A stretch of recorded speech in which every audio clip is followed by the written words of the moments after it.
Kyle estava parado na porta do nosso quarto, braços cruzados, me observando lutar para me sentar apoiada nos travesseiros. Eu ainda usava a cinta cirúrgica presa em volta da parte inferior das costas. Ainda tinha o hematoma fraco da agulha intravenosa na minha mão esquerda, e ele disse aquilo como se estivesse lendo um boletim meteorológico. Neste sábado, os 12 membros da minha família vão ficar na nossa casa por 2 semanas. Deixe tudo pronto. Eu realmente ri, achando que era brincadeira. Então olhei para o rosto dele. Ele não estava brincando. Foi nesse momento que entendi que algo tinha mudado no nosso casamento e ninguém tinha me avisado. 5 dias. Fazia esse tempo desde que o Dr. Whitfield fechou a incisão ao longo da minha coluna e me disse naquele tom plano e clínico que os médicos usam quando querem que você realmente preste atenção, que eu precisava de no mínimo 4 semanas sem levantar peso, sem ficar em pé mais de 15 minutos seguidos, sem subir escadas mais de 1 ou 2 vezes por dia. Ellie tinha me entregue uma folha impressa com as restrições em negrito. Eu ainda a tinha dobrada na gaveta do meu criado mudo, bem ao lado do frasco de oxicodona que eu tentava tomar o mínimo possível. Kyle, eu disse, mantendo a voz calma, porque tinha aprendido há muito tempo que levantar a voz nunca me levava a lugar nenhum com ele. Acabei de passar por uma cirurgia. Por favor, dá para adiar para o próximo fim de semana? Só mais alguns dias já ajudariam. Ele nem tirou os olhos do celular. Ninguém vai esperar. Só faça o que eu disse. Aquela frase caiu em algum lugar que eu não esperava. Não no peito, onde eu achava que a dor deveria morar. Caiu mais embaixo, no estômago, naquele lugar onde a gente sente algo azedar. 22 anos de casamento e ele nunca tinha falado comigo daquele jeito antes. Não com aquela frieza específica, como se eu fosse uma funcionária que pedira um dia de folga bem no meio da temporada movimentada, e ele estivesse simplesmente me avisando que o pedido tinha sido negado. Eu não discuti. Nunca fui uma mulher que discute bem na hora. Preciso de tempo para virar as coisas do avesso, olhar de todos os ângulos antes de saber o que realmente penso. Então só concordei com a cabeça, e ele saiu do quarto satisfeito, já mandando mensagem para a mãe dele com os detalhes da chegada. Eu imaginei, embora não tenha perguntado. Naquela noite, fiquei acordada muito depois que a respiração do Kyle ficou regular ao meu lado. O ventilador de teto girava devagar lá em cima, as pás pegando a luz azulada do poste da rua lá fora da nossa janela. Minhas costas doíam daquele jeito profundo e estrutural que me lembrava que meu corpo estava se recuperando de algo sério, algo que envolvera um cirurgião cortando músculo para chegar ao osso. E pela primeira vez em muito, muito tempo, deixei que eu realmente pensasse nas últimas 2 décadas, em vez de simplesmente atravessá-las. Todo verão, sem falta, a família do Kyle descia sobre nossa casa como um pequeno exército alegre. Os pais dele, George e Linda, casados há 50 anos e com opiniões sobre tudo, desde como eu carregava a lava-louças até como eu temperava um assado. O irmão dele, Ethan, que mais de uma vez, geralmente depois da 3ª cerveja, dizia que aquela casa sempre tinha parecido a casa da família. Como se aquilo fosse um elogio, e não um pequeno ato de apagamento.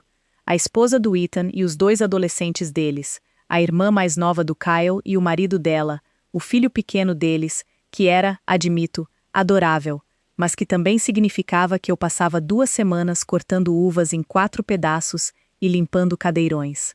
11 pessoas por 2 semanas, todo verão, sem exceção, desde que Kyle e eu nos casamos. Fiz as contas uma vez, anos atrás, mais por curiosidade do que qualquer outra coisa, e parei quando o número de horas começou a parecer uma acusação. Eu comprava mantimentos seguindo uma lista específica, porque Linda não comia glúten e George não comia nada apimentado, e os adolescentes aparentemente exigiam um suprimento constante de uma marca específica de queijo em fatias. Eu arrumava as camas do quarto de hóspedes e enchia os colchões infláveis para quem sobrava. Eu fazia a lavanderia, montanhas dela, toalhas e lençóis que cheiravam a casa de outras pessoas. Eu dirigia até o aeroporto. Eu planejava as refeições. Eu sorria nas fotos em que estava sempre um pouco fora do quadro, aquela que tinha acabado de correr de volta para a cozinha para checar alguma coisa. Nenhuma vez em 22 anos alguém perguntou se eu estava cansada. Nenhuma vez alguém perguntou se o horário funcionava para mim. Sempre simplesmente funcionava porque eu simplesmente sempre fazia funcionar. Do jeito que a água encontra o ponto mais baixo e se acomoda ali sem reclamar. Pensei na nossa filha Chloe, agora na faculdade, provavelmente dormindo em algum quarto de alojamento a 3 estados de distância, completamente alheia ao fato de que a mãe dela estava deitada no escuro, fazendo contas sobre a própria exaustão. Pensei na promessa que fiz a mim mesma na sala de recuperação do hospital, ainda grogue da anestesia, quando disse a mim mesma que aquela cirurgia seria a coisa que finalmente ia me fazer desacelerar, finalmente me fazer me proteger, do jeito que eu tinha passado 2 décadas protegendo todo mundo. Estendi a mão para o frasco de analgésico no criado mudo, sacudi um comprimido, depois o coloquei de volta sem tomar. Eu queria a cabeça limpa. Em vez disso, peguei o notebook, a tela lançando uma luz pálida sobre a coberta, sobre a cinta ainda apertada em volta da minha cintura. Eu não estava conferindo receitas. Não estava montando uma lista de compras, nem procurando qual hotel teria berço para o bebê. Pela primeira vez no meu casamento, abri a pasta que continha a escritura da nossa casa. A escritura estava exatamente onde eu me lembrava, guardada em uma pasta de papel manilha dentro da caixa, a prova de fogo que meu pai tinha comprado décadas atrás, de uma época em que ele ainda se preocupava com coisas como incêndios e enchentes e os desastres comuns da vida. Eu não abri aquela caixa havia anos. Não havia motivo. Mas naquela noite, com Kyle dormindo ao meu lado e minhas costas latejando em ondas lentas e deliberadas, levei o notebook e uma lanterna pequena para o banheiro do corredor, tranquei a porta e sentei na tampa fechada do vaso, lendo os papéis como se fosse um romance que eu não conseguia largar. Meus pais compraram essa casa em 1994. Eu cresci nela, no quarto que depois virou o berçário da minha filha, depois o quarto dela, depois o quarto de hóspedes, onde a mãe do Kyle dormia todo o verão, sem nunca, nem uma vez, agradecer pelos lençóis limpos. Quando meu pai faleceu, 8 anos atrás, e minha mãe o seguiu 2 anos depois, a casa veio para mim. Não para mim e para o Kyle. Para mim. Lembro de assinar os papéis no escritório do advogado, lembro do Kyle sentado ao meu lado naquele dia, distraído, checando o celular, dizendo: "Que ótimo, querida", sem nem realmente levantar os olhos. Ele nunca pediu para ver a escritura, nunca precisou. Na cabeça dele, desde o dia em que colocamos nossos móveis de volta na casa da minha infância, ela simplesmente virou a nossa casa. E em algum lugar naquela mudança gramatical silenciosa, minha posse se dissolveu em algo comunitário, algo que ele sentia o direito de abrir para 12 parentes sem me consultar. Li cada página 2 vezes. A linguagem era simples, quase surpreendente na clareza. Única proprietária. Meu nome, e só o meu nome, impresso abaixo da assinatura do meu pai e do carimbo do tabelião. Fiquei ali sentada no banheiro à 1 da manhã, os joelhos dobrados desconfortavelmente, porque flexionar a coluna ainda doía, e senti algo em mim se acomodar. Não raiva, exatamente. Algo mais estável do que raiva. Clareza, talvez. Na manhã seguinte, depois que Kyle saiu para o trabalho, liguei para Diane Foster, a advogada que tinha cuidado do inventário dos meus pais. Eu não falava com ela havia anos, mas ela se lembrou de mim na hora. Se lembrou do potinho de geleia caseira que eu tinha levado ao escritório dela por gratidão depois que o inventário foi encerrado. Contei tudo a ela, a cirurgia, os 12 parentes, a recusa seca do Kyle em sequer considerar adiar. Ela escutou sem interromper, do jeito que bons advogados fazem, me deixando falar até eu chegar sozinha ao ponto. "Melissa", ela disse finalmente, "deixe-me te perguntar uma coisa. De quem é o nome na escritura?" "Meu", eu disse, "só meu." "Então, legalmente, você tem autoridade total sobre quem ocupa essa propriedade e sob quais condições. Seu marido não precisa cocinar uma decisão sobre a sua própria casa. Você não está pedindo permissão, você está informando." Fiquei ali por um bom tempo, o telefone quente na minha orelha. "Eu não quero magoá-lo", eu disse, e falei sério. Fosse o que fosse verdade, eu não tinha parado de amar o Kyle. Só não sabia mais se ele tinha parado de me enxergar. "Isso não é sobre magoar ninguém", disse Diane, e a voz dela suavizou de um jeito que me disse que ela já tinha tido essa conversa com outras mulheres antes, talvez muitas vezes. Você passou por uma cirurgia grande há 5 dias. Seu médico te deu restrições explícitas. Você não é obrigada a hospedar ninguém, família ou não, enquanto está se recuperando. Estabelecer limites não é crueldade, Melissa. É o mínimo de cuidado que você deve ter consigo mesma. Estabelecer limites não é crueldade. Anotei aquilo num post-it e colei na borda do notebook, onde eu veria toda vez que abrisse a tela. Conversamos por mais 20 minutos sobre logística. O que eu podia fazer legalmente? Que documentação eu precisaria? Como lidar com tudo de forma limpa e sem deixar brecha para alguém alegar que eu tinha agido por rancor? Diane foi cuidadosa quanto a essa última parte. Registro documentado, ela ficava repetindo. Tudo por escrito, tudo defensável. Agradeci que ela nunca, nem uma vez, me pediu para reconsiderar, nunca sugeriu que eu estava exagerando. Ela tratou minha exaustão como um fato, não como um sentimento a ser administrado. Depois que desliguei, fiquei sentada na mesa da cozinha por um bom tempo, olhando para o quintal onde George sempre montava a cadeira dobrável, na única faixa de sombra, onde Linda gostava de inspecionar meus canteiros de flores e dar conselhos não solicitados sobre adubo. Pensei nas 4 semanas de recuperação pela frente, nas consultas de fisioterapia já marcadas no calendário, no simples fato de que eu mal conseguia carregar um cesto de roupa suja sem estremecer, quanto mais cozinhar 3 refeições por dia para uma dúzia de pessoas. Eu não estava tramando vingança.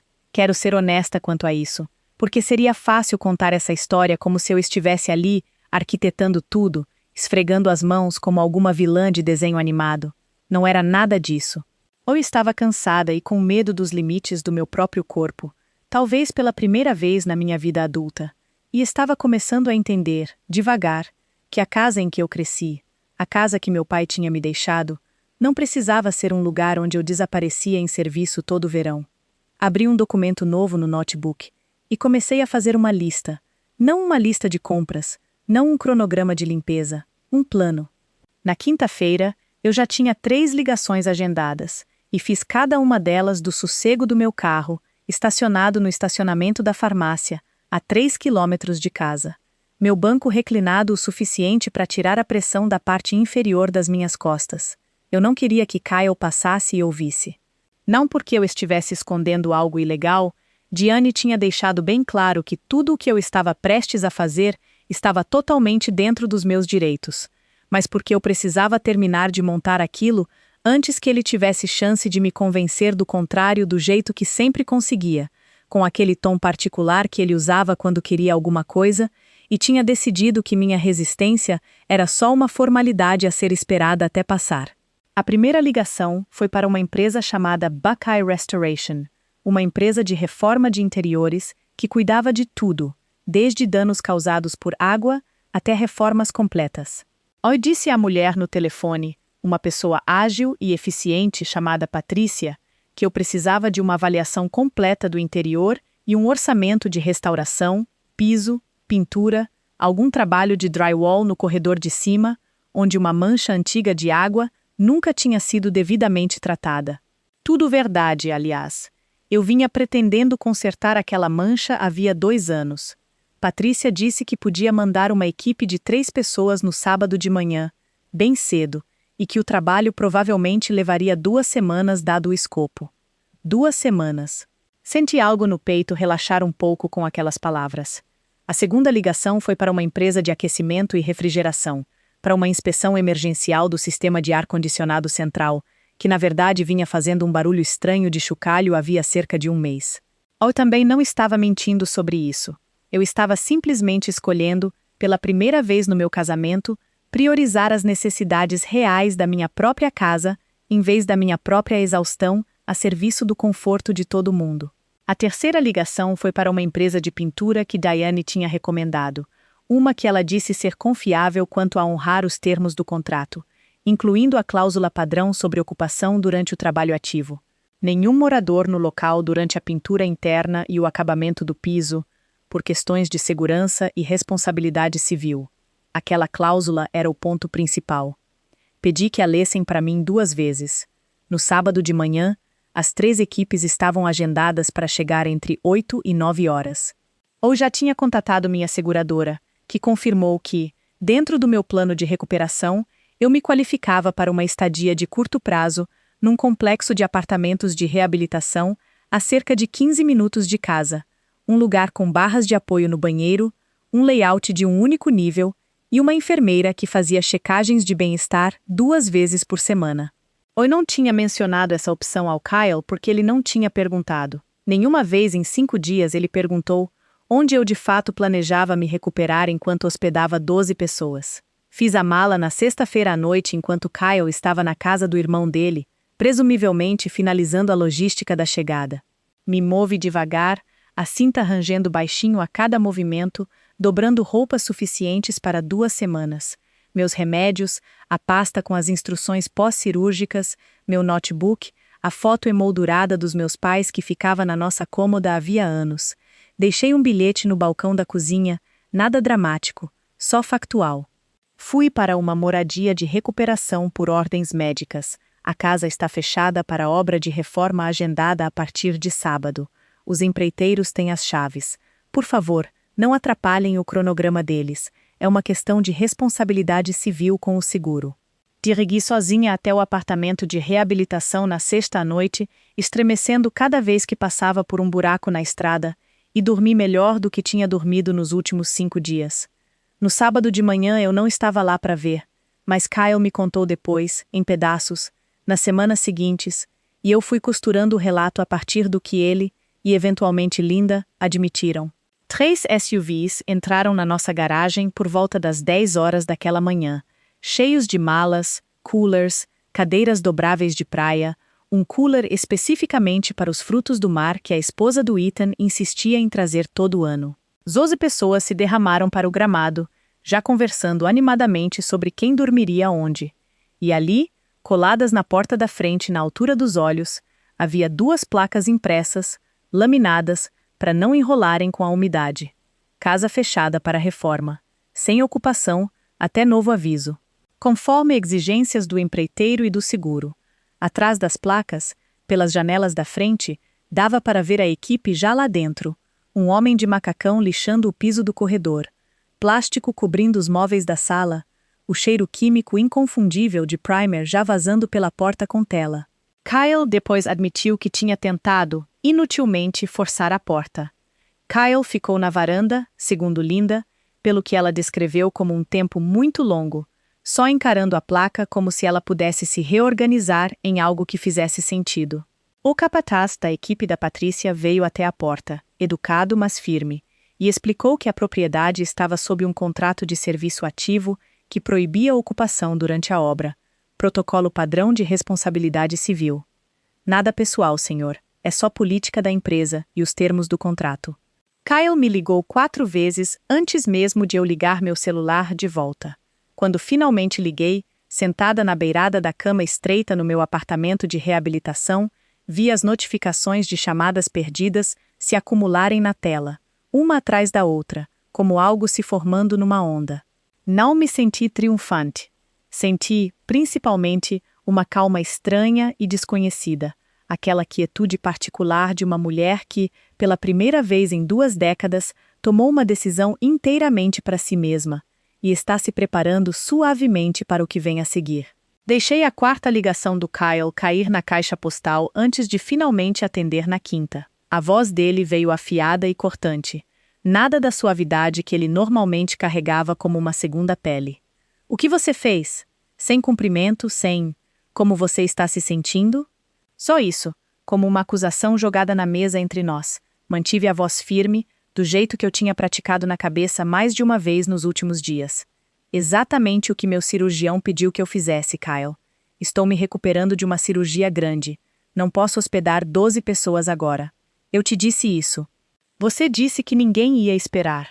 Melissa, meus pais estão parados na varanda. Os filhos do Ethan estão perguntando por que não podemos entrar. Você entende o que você fez? Entendo que contratei um empreiteiro licenciado para fazer um trabalho que minha casa precisava havia 2 anos, eu disse. Entendo que meu seguro está cobrindo minha moradia de recuperação. Entendo que te disse 5 dias atrás que precisava que você adiasse essa viagem e você me disse que ninguém ia esperar. Houve um silêncio na linha que pareceu mais longo do que provavelmente foi. Depois ele desligou. Linda ligou em seguida e eu quase não atendi, mas algum hábito antigo de educação, ou talvez só curiosidade sobre o que ela ia dizer, me fez atender. A voz dela estava tensa com aquela fúria particular de uma mulher acostumada a conseguir o que quer na base da insistência pura. Você tem ideia de como isso é humilhante? Dirigimos 6 horas. As crianças estão exaustas. Isso é completamente egoísta da sua parte, Melissa. Completamente é. Ela se conteve antes de terminar a palavra, mas eu ouvi de qualquer jeito. Ouvi o formato dela na garganta dela. Cada letra, egoísta.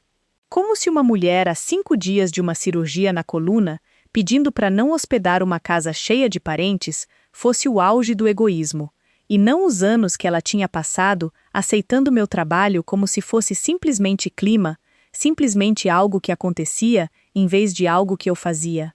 Não discuti com ela.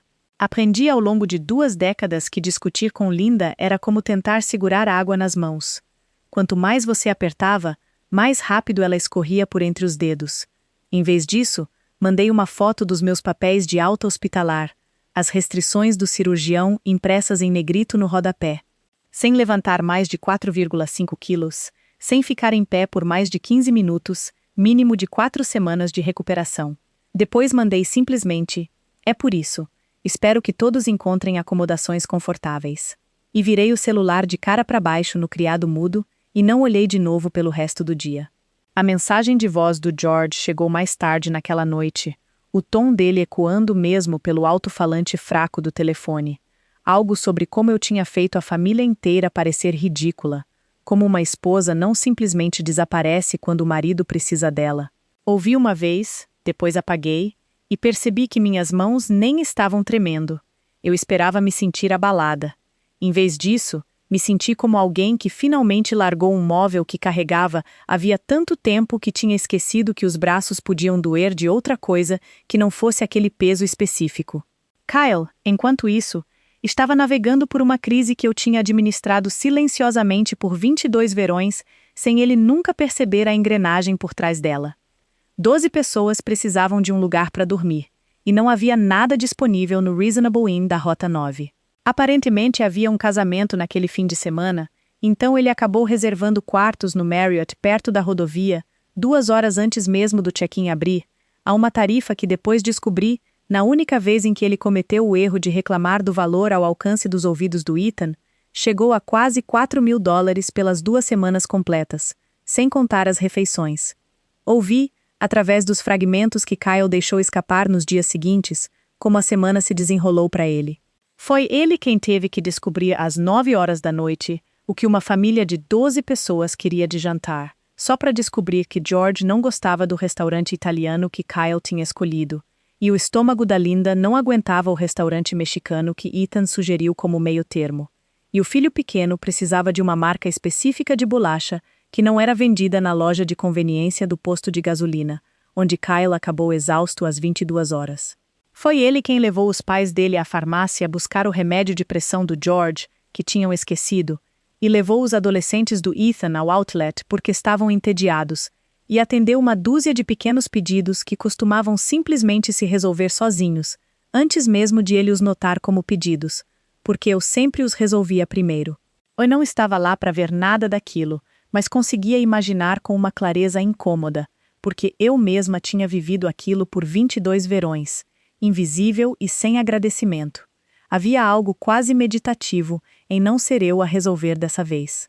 Passei meus dias no apartamento de reabilitação, fazendo os exercícios que minha fisioterapeuta tinha me passado, caminhadas curtas e cuidadosas pelo corredor, gelo nas costas à noite, lendo um romance que eu tinha começado 8 meses atrás e nunca terminado porque nunca havia silêncio suficiente na minha própria casa para sustentar um pensamento por mais de 10 minutos. Na terceira noite, deitei na cama estreita ouvindo o zumbido do ar-condicionado e me permiti sentir, pela primeira vez sem culpa arrastando atrás, algo próximo da paz. Eu não estava punindo ninguém. Eu ficava repetindo isso para mim mesma, e na maior parte acreditava. Eu estava simplesmente finalmente, não desaparecendo. No quinto dia, algo nas mensagens do Kyle começou a mudar. Os primeiros 2 dias tinham sido só acusação, letras maiúsculas, pontos de exclamação, uma fúria mal contida que eu reconhecia das raras discussões que tínhamos tido ao longo dos anos, sempre sobre dinheiro ou sobre a mãe dele, nunca sobre mim. Mas na quarta-feira, o tom mudou. Dia difícil? Ele mandou, sem pontuação, sem reclamação anexada. Só essas 2 palavras secas mandadas às 23 horas. Quinta-feira. Mamãe quer bife no jantar, mas papai disse que nada de carne vermelha depois da consulta do colesterol dele. Não tem como ganhar. Não respondi a nenhuma das 2. Não estava tentando ser cruel, simplesmente ainda não tinha uma resposta para ele, e tinha parado de acreditar que era meu trabalho sempre ter uma. No fim daquela primeira semana, ouvi da Chloe, que aparentemente tinha levado um sermão da avó sobre toda a situação, e me ligou soando mais divertida do que alarmada. Mãe, ela disse, rindo ao telefone, a vovó Linda me ligou perguntando se eu podia colocar juízo na sua cabeça. Eu disse que você acabou de passar por cirurgia na coluna e que era ela que devia colocar juízo na cabeça dela mesma. Eu também ri. A primeira risada de verdade que eu tinha dado em quase uma semana, e algo no meu peito se soltou ao ouvir minha filha me defender sem eu nem ter pedido. Kyle ligou no 6º dia, e dessa vez a voz dele soava diferente, desgastada nas bordas, nada daquela aspereza da primeira ligação. As crianças estão irritadas.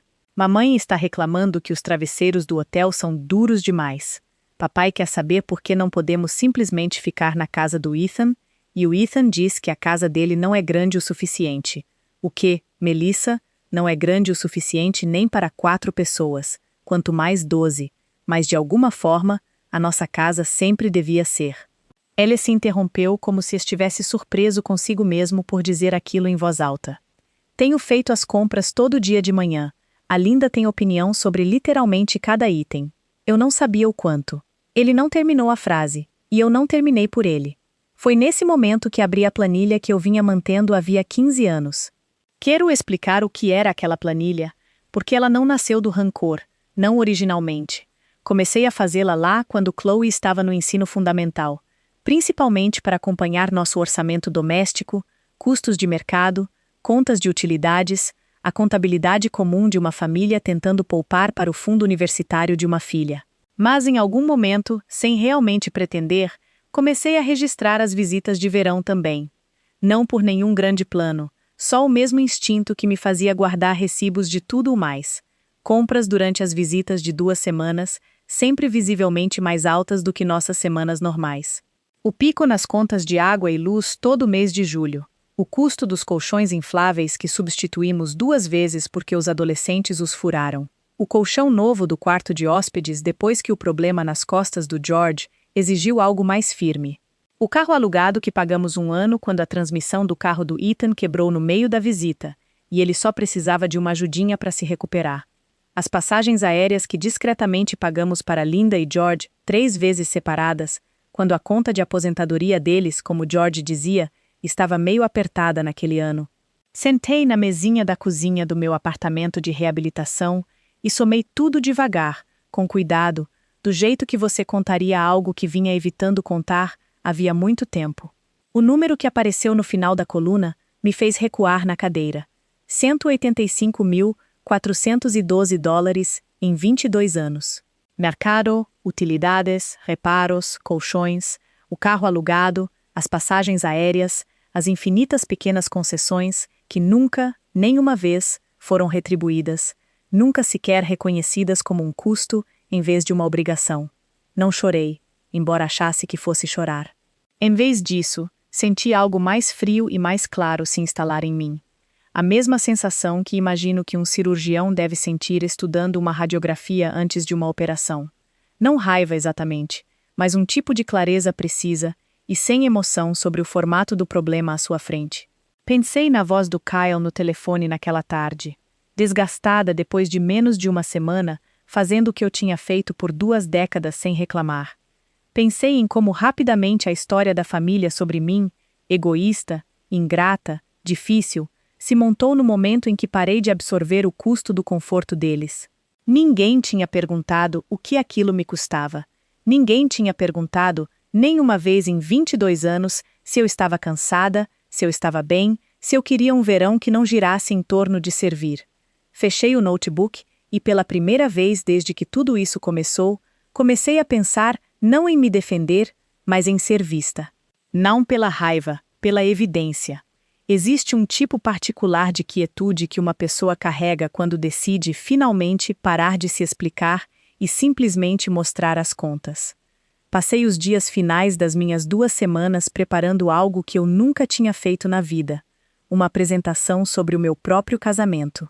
Foi estranho ficar sentada naquela mesinha de cozinha com meu notebook e uma pilha de papel de impressora que comprei na farmácia ali perto, formatando anos de recibos e extratos bancários em algo que pudesse ser lido rapidamente, do jeito que se prepara um relatório para uma diretoria e não para uma família. Mas era essencialmente nisso que aquilo tinha se tornado. 22 anos de trabalho não remunerado e não reconhecido, expostos em preto e branco. Intitulei a capa simplesmente 22 anos de hospitalidade. Embaixo, em letra menor, o total: $185.412. Depois, página por página, o detalhamento. De 2004 até este ano, mercado durante as visitas de verão, comparado item por item às nossas médias mensais normais. O pico nas contas de utilidades todo mês de julho, circulado em vermelho. Os colchões infláveis de reposição, o colchão do quarto de hóspedes, o carro alugado, os 3 anos de passagens aéreas para George e Linda. Incluí fotografias também, algumas que eu tinha tirado ao longo dos anos sem nenhum propósito específico além de documentação.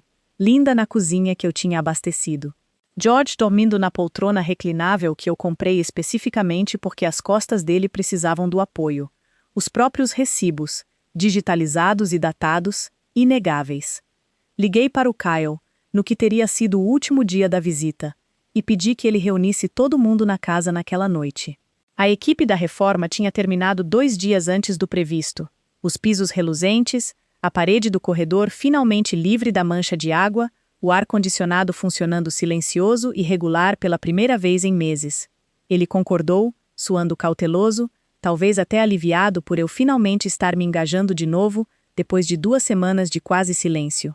Cheguei naquela noite ainda me movendo com cuidado, a cinta um pouco mais frouxa agora que eu estava 6 dias mais adiantada na recuperação, e encontrei todos os 12 reunidos na sala, empoleirados em móveis que ainda cheiravam ligeiramente a tinta fresca. Dava para ver nos rostos deles, no momento em que entrei, a suposição declarada abertamente de que eu tinha vindo me desculpar, me explicar, talvez chorar um pouco, e deixar que eles me confortassem de volta ao meu antigo papel. Linda até se levantou, os braços meio erguidos, como se preparando para o tipo de abraço que precede o perdão. Oi, não me sentei. Distribuí as pastas, uma para cada pessoa, andando devagar pela sala, sem dizer nada, até que todos tivessem uma no colo. Depois fiquei de pé perto da lareira, o mesmo lugar onde eu tinha ficado em 100 fotos de Natal ao longo dos anos, sempre um pouco fora do quadro, e deixei que eles lessem a capa em silêncio. O rosto da Linda mudou primeiro, depois o do George. Ethan folheou as páginas mais rápido que os outros, a mandíbula travando a cada uma, parando na fotografia do recibo do carro alugado do ano em que a transmissão dele falhou. Alguém consegue citar uma única viagem, eu disse, minha voz firme, mais baixa do que eu esperava que saísse, em que eu tenha sido tratada como convidada em vez de empregada? Ninguém respondeu. A sala tinha ficado completamente parada, aquele tipo de quietude que tem peso. Alguém consegue se lembrar, continuei, de perguntar se eu estava saudável o suficiente, ou descansada o suficiente, ou simplesmente disposta, antes de se convidarem para a minha casa por 2 semanas de cada vez, todo o verão, por 22 anos, ainda nada. Kyle sentou na beirada do sofá, olhando para a própria pasta, e vi acontecer no rosto dele algo que eu não via havia muito tempo. Não era a postura defensiva, não era a lealdade reflexiva à família dele, a qual eu tinha me acostumado. Era algo mais próximo de reconhecimento.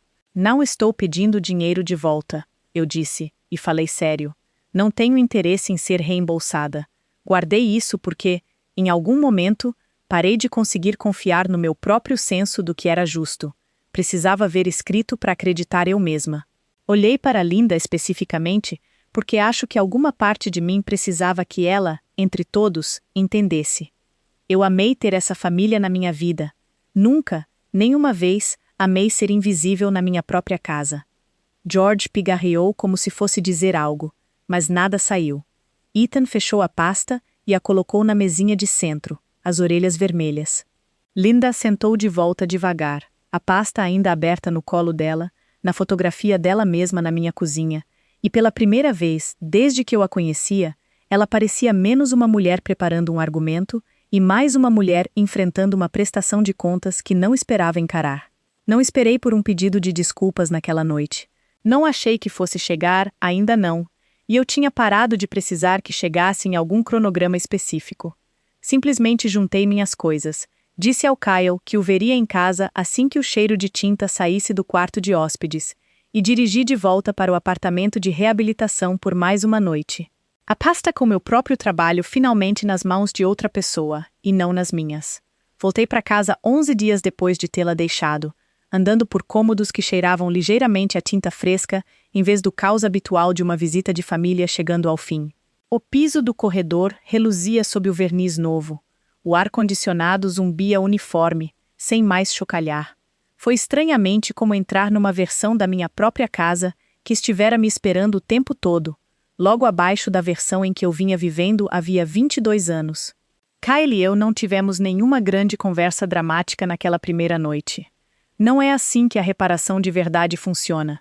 Cheguei a entender, não num discurso arrebatador, mas em uma centena de pequenos ajustes feitos silenciosamente ao longo do tempo. O que tivemos, alguns dias depois, sentados na mesa da cozinha com 2 xícaras de café esfriando entre nós, foi uma conversa que eu esperava havia metade do meu casamento. Eu não sabia que dava tudo isso, ele disse, girando devagar a caneca nas mãos. Não só o dinheiro, tudo. As idas e vindas, as refeições, o eu não sabia porque nunca precisei saber. Você sempre simplesmente resolvia. Eu sei, eu disse, e não estava tentando fazê-lo se sentir pior. Estava só contando a verdade, do jeito que eu tinha prometido a mim mesma que faria dali em diante, mesmo quando fosse desconfortável. Não vou fingir que aquelas 2 semanas não foram horríveis, ele admitiu, uma risada pequena e cansada escapando dele. Minha mãe reclamou dos travesseiros do hotel por 4 dias seguidos. Acho que não dormi mais de 5 horas por noite o tempo todo. Ele levantou os olhos para mim, então, algo mais honesto no rosto dele do que eu tinha visto em anos. Mas agora eu entendo. Eu realmente entendo, Melissa. Acho que nunca entendi de verdade antes. Concordamos naquela semana sobre algo que devíamos ter concordado anos antes. Chega de política de portas abertas. Chega de presumir que a casa pertencia a quem quer que a quisesse, quando quisesse.